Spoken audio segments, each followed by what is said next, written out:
Assalamualaikum warahmatullahi wabarakatuh. Nama saya Andreas Kalpa Swastiasta. Kali ini saya ingin membahas terkait mini plan ekonomi sumber daya manusia. Topik yang akan saya bahas mengenai analisis pengaruh pengangguran dan inflasi yang ada di Kota Batam. Oke, langsung saja. Jadi Kota Batam itu bisa dikatakan menjadi sebuah kota, merupakan kota industri. Jadi Kota Batam ini biasanya menjadi tujuan bagi para pekerja yang berasal dari luar Kota Batam. Kebanyakan para pekerja tersebut berasal dari Sumatera, baik itu dari Sumatera Utara, Sumatera Barat, maupun bahkan dari Kota Jawa juga banyak yang merantau ke Batam untuk mencari pekerjaan. Karena pada dasarnya Kota Batam merupakan kota industri, jadi pada akhirnya masyarakat menganggap ketika kita merantau ke Batam, kita akan memperoleh pendapatan yang lebih besar dan lebih baik. Namun di balik itu semua, banyak juga para perantau yang tidak bisa bekerja di sana, atau ya sumber daya manusianya kurang, kualitasnya maksudnya, jadi mereka kalah bersaing. Maka dari itu untuk tingkat pengangguran di Batam bisa dianggap juga masih ada, dan dengan berjalannya waktu, tingkat upah yang ada di Batam terus mengalami peningkatan, baik itu berasal dari tuntutan para buruh maupun dari peraturan pemerintah yang telah ditetapkan. Dengan begitu, dengan naiknya tingkat upah, perusahaan tentu akan berusaha untuk melakukan pricing dalam perekrutan tenaga kerja, sehingga hal ini menyebabkan tingkat pengangguran juga terus bertambah. Dari naiknya tingkat pendapatan, tentu hal ini akan berdampak juga pada nilai inflasi yang ada di Kota Batam. Hal ini tentu bisa menyebabkan tingkat inflasi meningkat dan presentasinya bisa menjadi lebih tinggi, karena dengan tingginya pendapatan dianggap para pekerja di sana mampu untuk memenuhi segala kebutuhannya, dan tingkat permintaan yang semakin meningkat, baik itu dalam memenuhi kebutuhan maupun kebutuhan lainnya. Jadi dengan begitu tentu ini akan berpengaruh terhadap nilai inflasi yang ada di Kota Batam. Berikut ada tabel saya lampirkan presentasi tingkat pengangguran yang ada di Kota Batam. Ini dari tabel ini saya tampilkan berdasarkan tingkat pengangguran terbuka menurut jenis kelamin. Untuk tingkat pengangguran untuk jenis kelamin laki-laki pada tahun 2017 menunjukkan tingkat pengangguran sebesar 8,09%. Kemudian pada tahun 2018 mengalami kenaikan menjadi 10,7%. Kemudian pada 2009 mengalami penurunan kembali menjadi 7,99%, atau dibulatkan menjadi 8%. Sedangkan untuk jenis kelamin perempuan pada tahun 2017 sebesar 7,38%, dan mengalami penurunan pada tahun 2018 sebesar 6,76%, dan justru mengalami sedikit kenaikan kembali pada tahun 2019 yaitu sebesar 7,18%.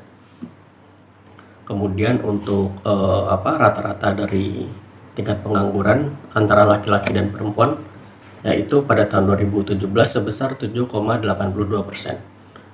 Sedangkan untuk tahun 2018 mengalami kenaikan yaitu sebesar 8,93%. Sedangkan pada 2019 justru juga mengalami penurunan yaitu sebesar 7,72%. Dari hasil ini menunjukkan tingkat pengangguran mengalami penurunan, namun tidak begitu signifikan. Hal ini tentu memberikan dampak yang positif bagi penduduk, di mana angkatan kerja yang ada di Batam sudah lebih produktif dari tahun-tahun sebelumnya. Dan dari jumlah pengangguran ini ada beberapa faktor yang menyebabkan orang-orang tersebut ini menganggur, yaitu yang pertama sedikitnya lapangan pekerjaan.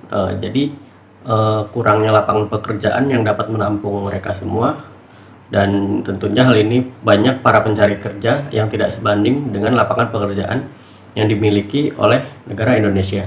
Kemudian yang kedua, kurangnya keahlian yang dimiliki oleh para pencari kerja. Kemudian yang ketiga, kurangnya informasi di mana pencari kerja tidak memiliki akses untuk mencari tahu informasi tentang perusahaan yang memiliki kekurangan tenaga kerja. Kemudian yang keempat, kurang meratanya lapangan pekerjaan, di mana banyaknya lapangan pekerjaan di kota dan sedikitnya perataan lapangan pekerjaan. Kemudian yang kelima, masih belum maksimalnya upaya pemerintah dalam memberikan pelatihan untuk meningkatkan soft skill.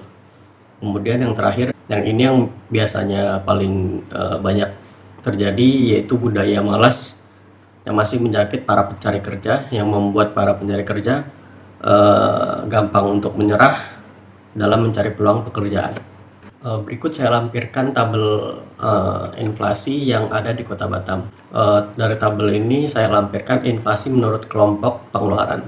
Pada tahun 2017 terlihat sebesar tingkat inflasi sebesar 26,7%, dan mengalami kenaikan pada tahun 2018 sebesar 34,13%. Kemudian pada tahun 2019 mengalami penurunan secara cukup drastis, yaitu sebesar 19,35%. Dan hal ini tentunya merupakan dampak yang positif karena tingkat inflasi pada tahun 2019 mengalami penurunan yang cukup besar dibanding tahun 2018. Dari hal ini ada beberapa faktor yang menyebabkan terjadinya inflasi. Yang pertama, meningkatnya kegiatan ekonomi sehingga mendorong peningkatan permintaan penawaran agregat, namun tidak diimbangi dengan meningkatnya penawaran agregat karena adanya kendala struktur perekonomian.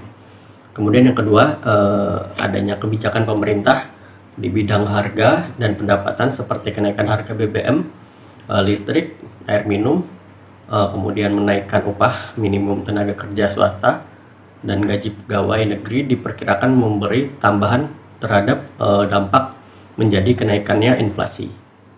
Kemudian yang ketiga, melemahnya nilai tukar rupiah sehingga harga cenderung naik dan sulit untuk turun apabila nilai tukar rupiah menguat. Kemudian yang keempat, tingginya ekspektasi inflasi masyarakat. Artinya ada kecenderungan masyarakat yang sangat tinggi terhadap konsumsi sehingga memicu kenaikan harga-harga barang. Berikut saya lampirkan pertumbuhan perekonomian yang ada di Kota Batam. Pada tabel ini saya melampirkan laju pertumbuhan PDRB pada Kota Batam menurut lapangan usaha. Pada tahun 2017 terlihat mengalami pertumbuhan sebesar 2,61%, dan pada tahun 2018 tentu mengalami peningkatan yaitu sebesar 4,96%. Dan pada 2009 juga mengalami peningkatan yaitu sebesar 5,92%. Hal ini tentu merupakan dampak yang positif di mana tingkat perekonomian yang ada di Kota Batam terus mengalami peningkatan tiap tahunnya. Kemudian tujuan dari penelitian ini yaitu di mana dilakukan untuk mengetahui dampak dan penyebab dari besarnya tingkat pengangguran dan inflasi terhadap perekonomian suatu daerah yang ada di Kota Batam.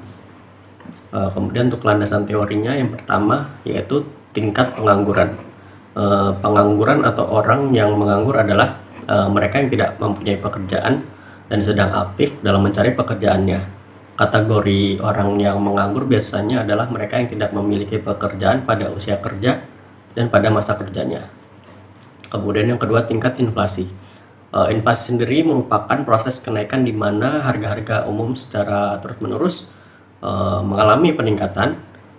Jadi inflasi tidak berarti bahwa harga-harga barang dan jasa meningkat dalam presentasi yang sama, sehingga inflasi adalah kenaikan harga barang secara umum atau kenaikan secara terus-menerus. Kemudian yang ketiga, pertumbuhan ekonomi.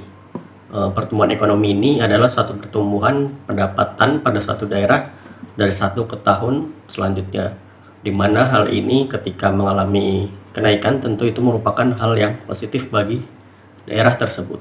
Kemudian untuk metode penelitian, pada penelitian ini merupakan penelitian yang sifatnya kuantitatif. Dan untuk data yang digunakan merupakan data sekunder karena data yang didapat merupakan data yang diperoleh dari Badan Pusat Statistik Kota Batam. Pada penelitian ini, peneliti membahas terkait pengangguran dan tingkat inflasi yang ada di Kota Batam, dikarenakan Kota Batam merupakan kota industri dan dianggap kota yang maju. Dan untuk teknik analisis data yang digunakan adalah uji asumsi klasik.